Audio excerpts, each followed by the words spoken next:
Tapi ternyata polusi udara di Jakarta tuh masih tetap tinggi. Jadi kita mesti bertanya lagi dong, apa benar ini cuma dari transportasi aja?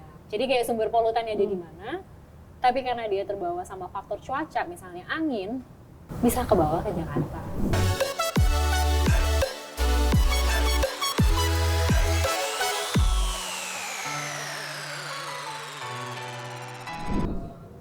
Selamat datang di Ruang Temu bersama saya Billy Piri.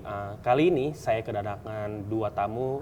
Yang pertama ada Mbak Prima dari Community Specialist Bicara Udara dan Mbak Faya dari Climate Impact Associate Yayasan Indonesia Cerah. Oke, ini ada yang menarik nih Mbak. Tadi jam 1.24, jam 1 pagi ya. Ini 2 Juni 2023, Jakarta menempati urutan pertama dengan polusi paling buruk nih. Dengan nilainya 164 dari standar WHO yang 15 ya, kalau nggak salah. Ini mau nanya-nanya nih, gimana sih tanggapan kalian berdua nih Mbak soal pernyataan bahwa polusi udara itu sebagai silent killer gitu. Mungkin boleh dari Mbak Prima. Oke, dari bicara udara sih memang melihatnya polusi udara ini kalau kita nggak sensitif, kita belum tentu bisa kayak ngerasain pengalaman orang-orang yang sensitif terhadap polusi udara. Contohnya sih memang secara pribadi aku cukup sensitif dengan polusi udara. Jadi kalau sakit batuk itu gampang kayak lama sembuhnya, dan masa-masa seperti saat ini itu cukup rentan buat orang-orang seperti aku karena bisa pusing, bisa nggak enak badan. Nah, jadi itu yang disebut silent killer karena mungkin tidak terlalu terasa, tidak ada baunya mungkin juga, tapi perlahan-lahan itu merusak kesehatan kita. Oke.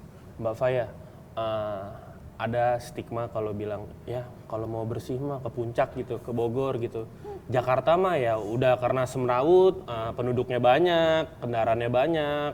Jadi stigma itu belakangan jadi hal lumrah gitu. Mungkin dari Mbak Faya gimana nih Mbak tanggapannya Mbak? Sebenarnya kalau kita berkaca dari sudut pandang masyarakat ya omongan kayak gitu tuh kan omongan obrolan sehari-hari ya. Tapi kalau kita mau bicara soal bagaimana kita bisa membentuk kota Jakarta ini sebagai kota yang lebih baik ya harusnya tidak ada pemikiran seperti itu ya. Gitu. Ini terutama untuk para pejabatnya gitu kan, untuk pemerintah provinsinya gitu, orang-orang pemprovnya. Karena aku ngelihat problematik di Jakarta ini memang rumit tapi bukan berarti tidak bisa diselesaikan. Sebenarnya bisa diselesaikan selama orang-orang yang berkepentingan ini, orang-orang yang menjabat itu memang serius mencari akar permasalahannya apa.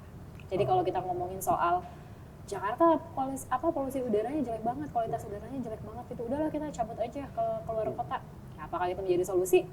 Solusi sementara iya, tapi kan kalau kita mau ngomongin solusi jangka panjang, permasalahannya bukan kita meninggalkan kotanya, tapi kita harus memperbaiki apa sih masalah yang terjadi di kota ini. Itu kita harus pelajari, kita cari tahu, dari situ baru kita bisa mengevaluasi dan mencari solusinya bareng-bareng. Kan sebelumnya sudah ada upaya-upaya untuk mendukung lingkungan hijau nih, contohnya kayak ya kita beberapa waktu yang lalu kita udah tahu kalau pemerintah sudah mulai berusaha gitu kan membangun jalur khusus sepeda gitu. Walaupun kenyataannya di situ malah buat bukalapak, tempat parkir, semua kendaraan-kendaraan umum kalau lagi ngetem di situ. Ini apa nih selain bisa dibilang selain gerakan personal, apakah tentu di balik itu semua juga harus punya dukungan gitu dari pemerintah soal kebijakan-kebijakan gitu. Mungkin dari Mbak Faya. Betul, aku setuju. Karena gini, kalau kita mau mendapatkan kehidupan yang lebih baik gitu ya, ini ada in terms of polusi udara itu sendiri ya, kita nggak bisa cuma menuntut perubahan individual aja. Tapi kita juga harus ngomongin soal ada perubahan kebijakan.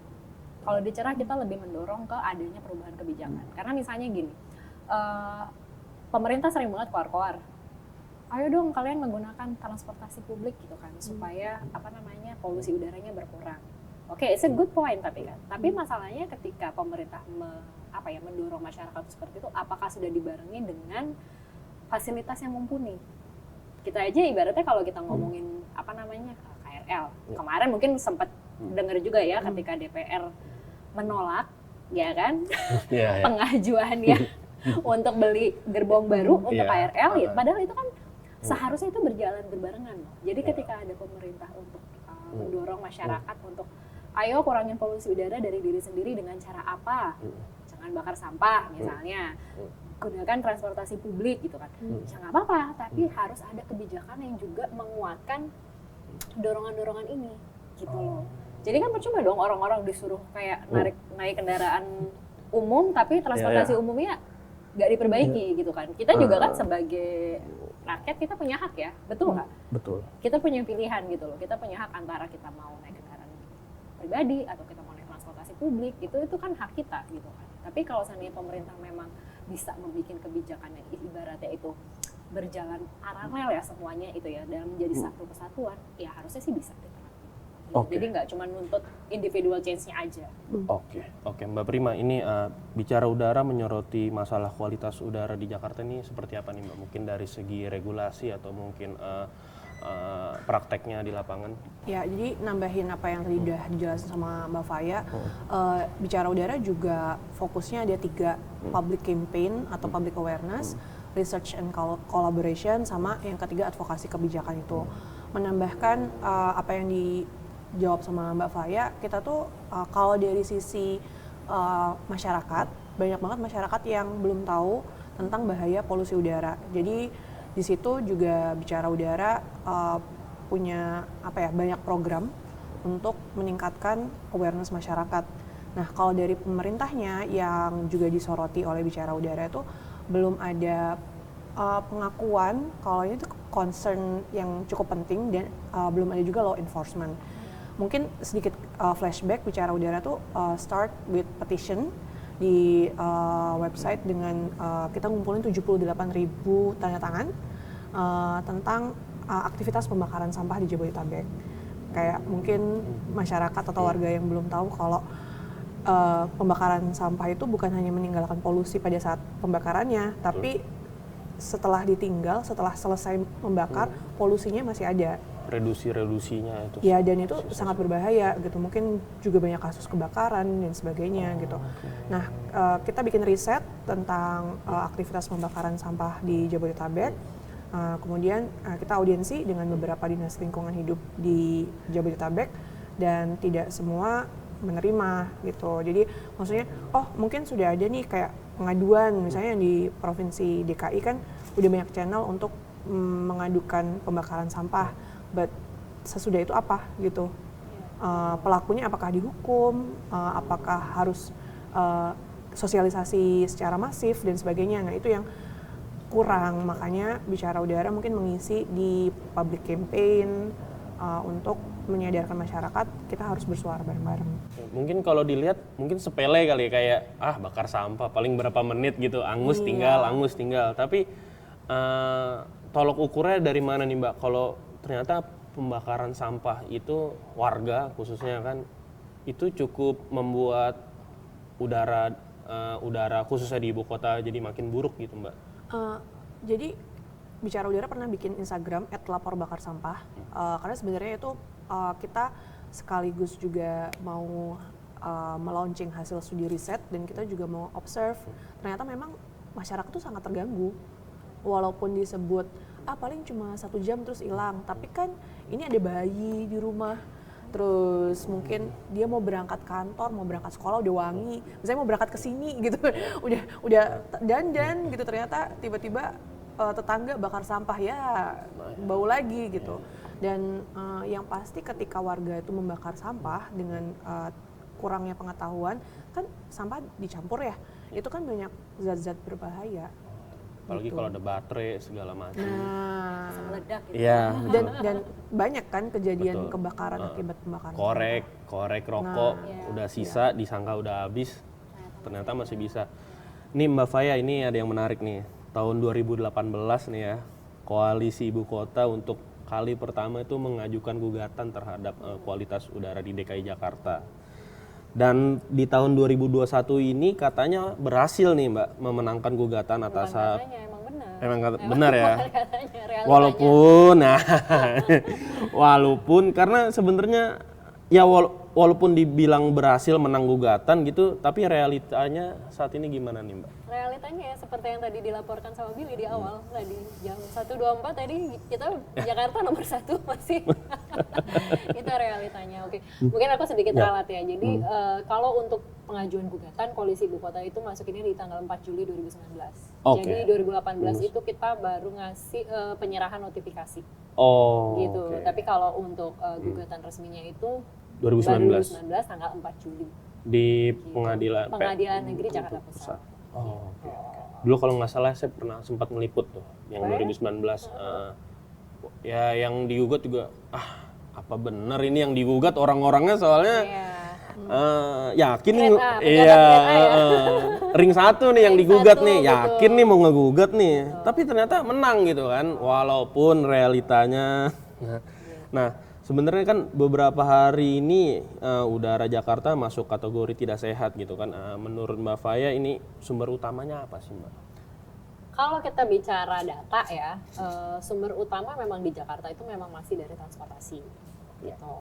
Tapi perlu diingat juga gitu bahwa sumber utama itu bukan berarti dia yang apa ya harus jadi center of attention gitu loh. Karena kemarin itu juga ada report juga kan dari teman-teman Napas gitu ya, mungkin Prima juga ingat kan waktu pas tahun 2021 mereka bikin report bahwa ternyata ketika Jakarta menerapkan WFH ya kan, di mana transportasi kan sebenarnya mati suri lah ya kan, ada mobil yang lalu lalang masuk ke Jakarta gitu, kendaraan umum juga kan pasti berkurang gitu kan, jam operasional Transjakarta sempat jam operasional tuh berubah banyak banget kan gitu.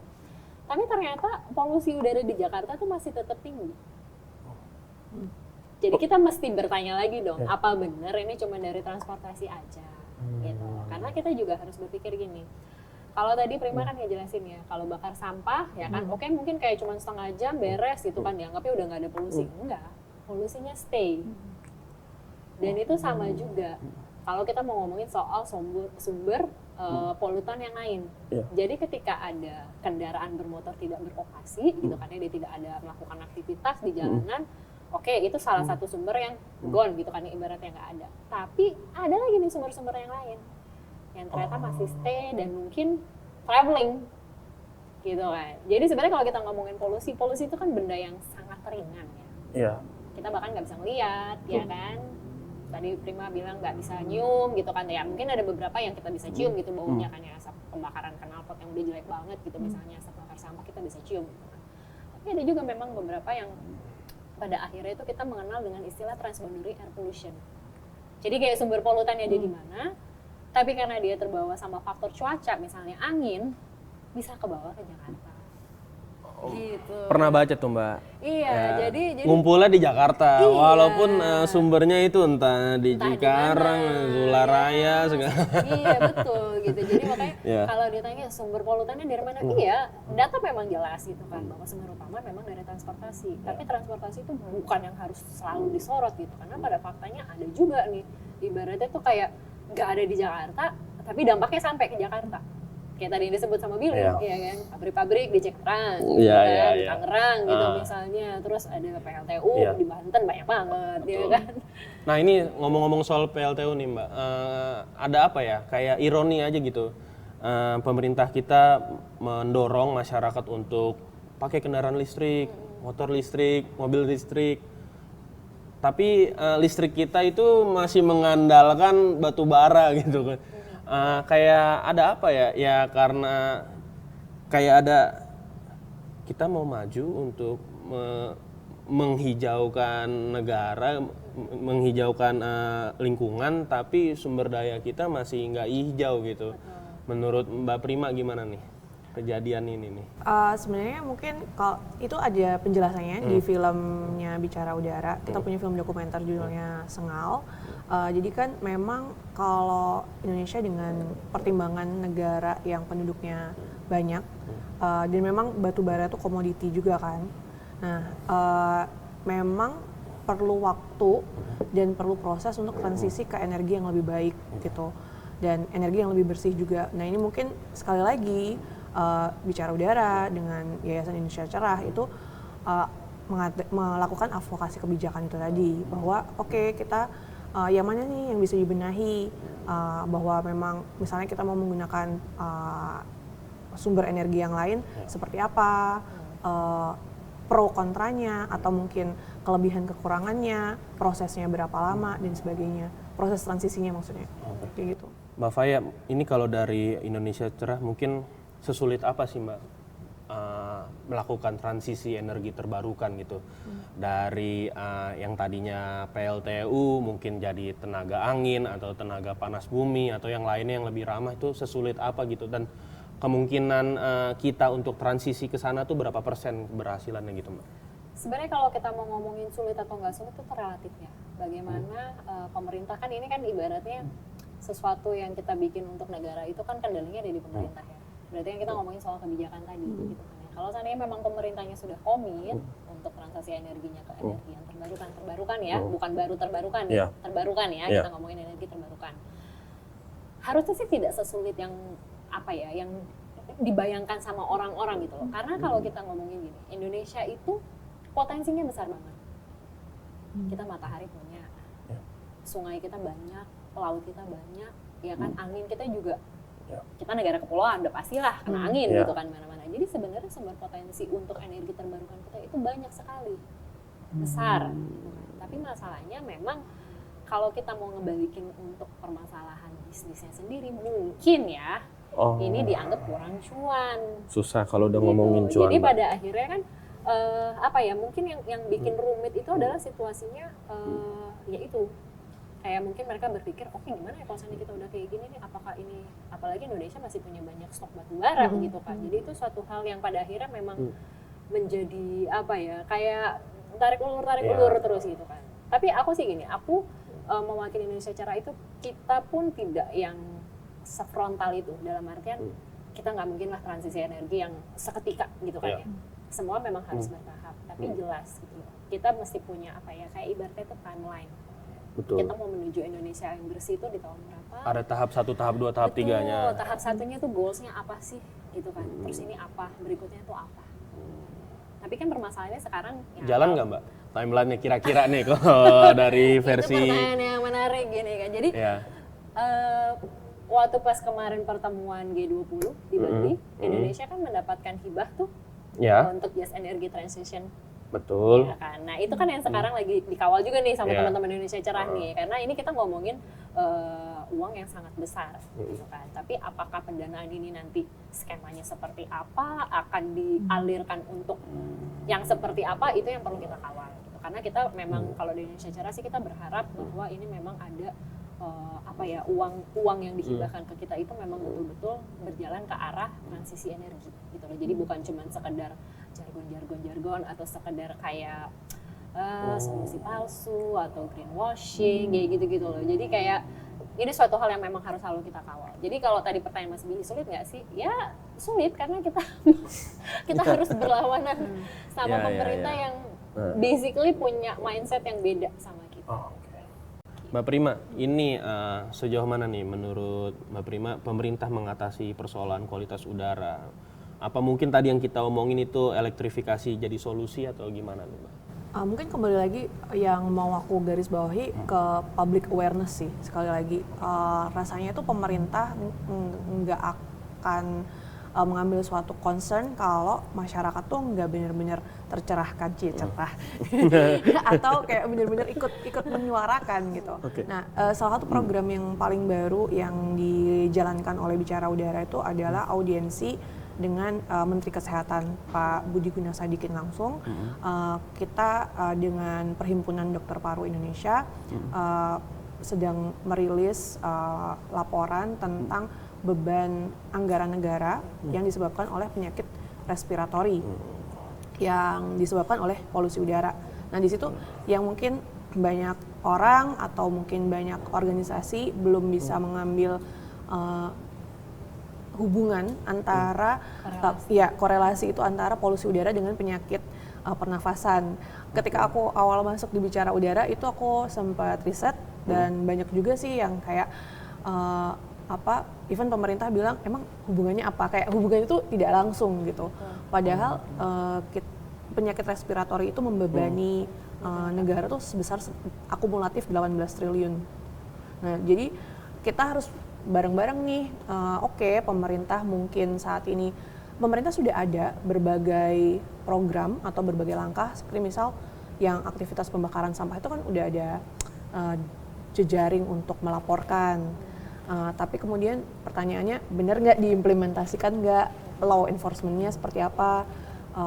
Kemudian kalau bisa program itu jangan jargon yang cuma oke, demi tuntutan masyarakat, oke, kita bikin program, ganti program, tapi kan polusi udara nggak bisa diselesaikan hanya dalam waktu 1-2 bulan.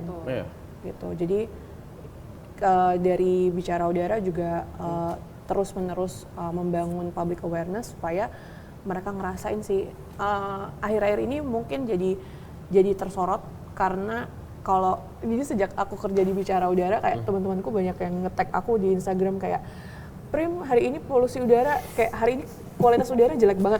Ya, gue laporin ke DLH, kayak cuma bisa gitu-gitu aja, tapi berasa jadi admin BMKG gitu. Kan gempa, ada gempa dikit but it's good gitu, karena akhirnya aku bisa bilang kalau ternyata ya kita tuh sakit, pusing, stres apa segala macam itu karena polusi udara, salah satunya. Jadi itu sih yang terbangun bahwa wah, ternyata gue sakit bukan hanya karena kerjaan atau bukan hanya karena pacar misalnya, ternyata karena polusi udara.